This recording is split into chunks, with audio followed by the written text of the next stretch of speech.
Welcome back for another video, and we're keeping up the theme of more Suicide Boys beats. We actually have a lot to get through. We have about another 20 or something to go through before we go into other artists.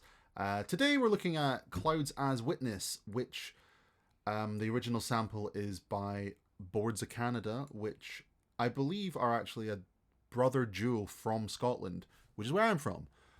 So represent all that. Let's just listen to it.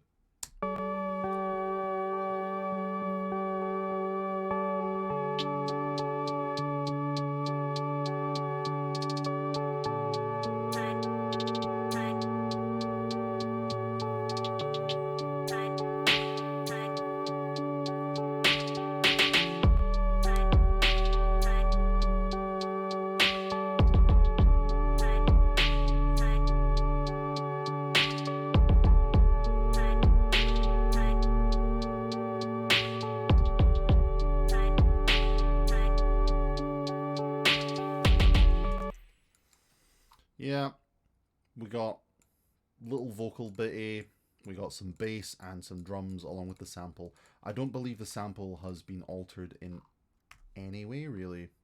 Have I done any mixing on it? I've EQ'd it. Yeah, a little bit of EQ, but the speed is just the same.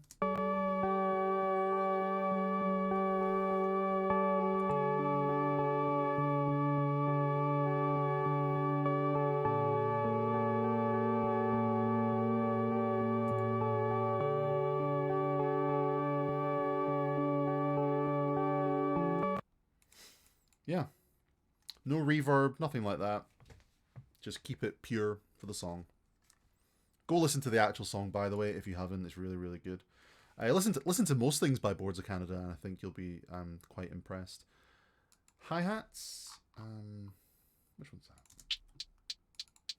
Yeah, you can see... I'll bring it over.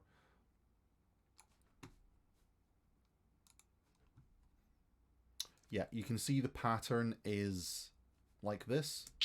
It's got that little kind of skipped bit at the start, which is like a hi-hat roll. Yep.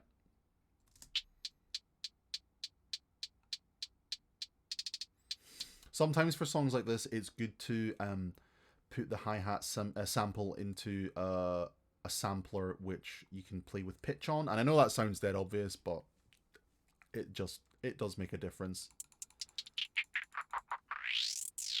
You can do all this kind of crazy stuff purely with the keyboard. I think if you listen to the original song, these hi-hats are actually pretty accurate in terms of sound. I know the pattern is exactly the same. And this sample here, the vocal sample, I can't remember what that's from. I remember I came across it. I think it's like an old sample from the 90s or early 2000s or something. But it's used a lot in this. Just with a nice cymbal on top of it.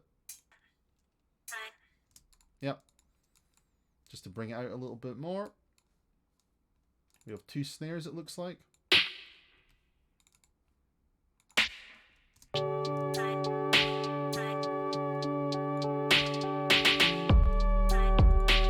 Yep.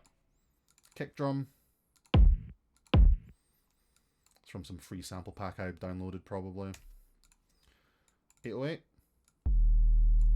What was the 808? Sublab. Original Sublab, because this is before I bought the upgraded version.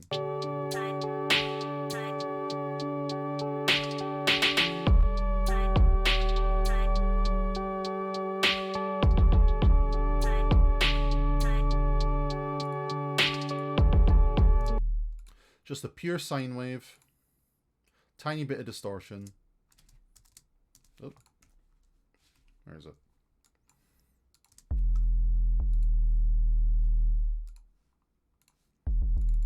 Oh, did I? Right.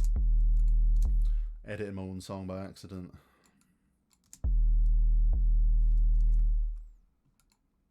I apologize if you're watching this part on a phone. You probably can't hear anything, but that's what makes this song so good, I think, is if you listen to it on nice big speakers or nice headphones like what I've got, you really hear the separation from the different parts of the song.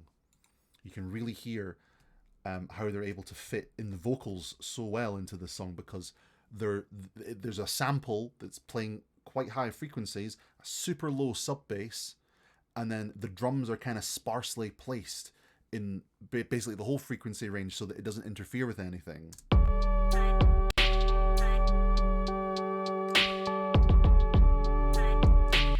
And to create even more separation, to give the song more impact, there's all these gaps between the sub bass. Listen.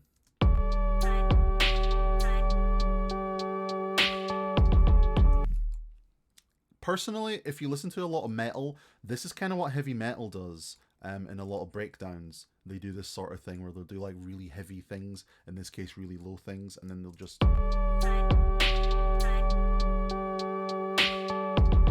Yeah. It's interesting.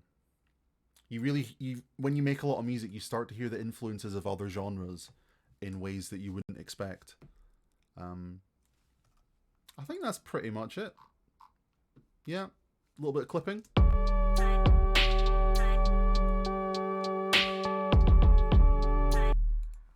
Clipping, limiting. Only a little bit of limiting. That's the song. This is one of the first ones I made, I think, by these guys. Hence why it looks a bit different from my other projects. But hope you enjoy and hope you learn something. See you in the next one.